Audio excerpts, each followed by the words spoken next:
عید سعید کی خوشیاں عطا فرمائی۔ یہ اسلام کا کتنا حسین نظام ہے کہ ماہ رمضان شریف رخصت ہوتا ہے اور پھر اللہ تبارک و تعالی ہمیں عید کی خوشیاں عطا کرتا ہے۔ یہ عید کیا ہے؟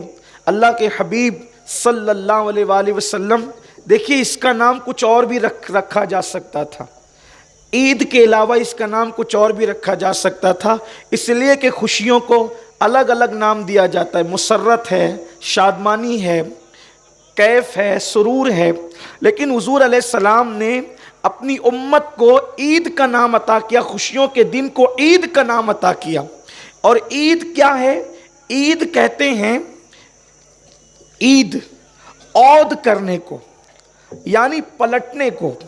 ہم کہتے ہیں نا کہ بخار عود کرایا، یہ چیز پلٹ کر آ گئی، تو جو چیز بار بار پلٹ کر آتی ہے عید کہتے ہیں وہ خوشی جو بار بار پلٹ کر آئے۔ اس کا مطلب یہ ہے کہ اللہ کے حبیب نے امت کو گارنٹی دی ہے کہ غم پلٹ کر آئے نہ آئے، لیکن اے میری امت تم تک خوشیاں ضرور پلٹ کر آئے گی، تم تک خوشیاں ضرور پلٹ کر آئے گی۔ اسلام میں کوئی دن ایسا نہیں ہے جس کا نام یہ ہو کہ غم پلٹ کر آئے گا، لیکن اسلام میں عید ہے، خوشیاں پلٹ کر آئے گی۔ اور پھر اس کے بعد صرف اللہ اکبر، عید الفطر کو عید نہیں کہا، بقرعید کو بھی عید کہا۔ اور پھر مصطفیٰ جان رحمت کا کوئی امتی سوچ سکتا ہے کہ چلو سال میں 2 مرتبہ خوشیاں پلٹ کر آئے گی، لیکن آقا نے ارشاد فرمایا ہر جمعہ مومنین کے لیے عید کا دن ہے، یعنی کہ صرف سال میں 2 خوشیاں پلٹ کر نہیں آئے گی، بلکہ ہر ہفتہ پلٹ کر آئے گی، ہر لمحہ پلٹ کر آئے گی، ہر ساتھ پلٹ کر آئے گی۔ اس لیے اس کو عید کا دن کہتے ہیں۔